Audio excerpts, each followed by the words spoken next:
ang pinag-uusapan natin dito. And I don't know. paano kung mas maraming senador pa nga ang lumabas? I don't know. Mawalan kami ng quorum. Hindi sir, pero seriously talagang... No, seriously. Baka mawalan ng quorum kasi kung kasuhan sila halimbawa Sandigan Bayan at plunder o kaya malversation o masama sila doon sa non-bailable na kaso. Makukulong. Oh. Hindi ko sinasabing aabot sa walang quorum. Pero kung, ang sabi ko nga, pag nag-imbestiga tayo, dapat naka-blindfold tayo, hindi pwede yung, di ba, nakapit yung isang mata para hindi mo makita yung kaliwang side sa kabilang aisle. Dapat hindi ganun. No? I think our colleagues understand that, no? Where I'm coming from. Kasi ba't pa tayo magsasagawa ng investigation kung mamimili lang tayo?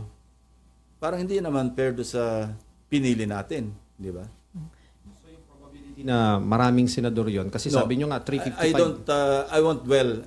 I won't get there, no. Ikaw lang nagsabi, kaya sinasabi ko lang in answer to your question, kung ganun tayo dadalhin doon tayo dadalhin ng ebidensya, wala tayong magagawa, di ba? Pero sa dahil sa inyong determination na malaman lahat ang involved dito. Well, it's about time, ano? Wala bang effort na patigilin kayo sa investigasyon? Meron bang wala naman? Wala naman.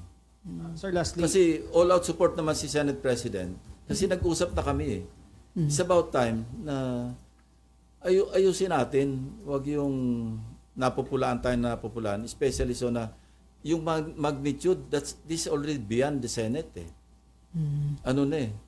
Kikilabutan ka doon sa, isipin mo, almost 2 trillion pesos yung for the past 15 years ba yun?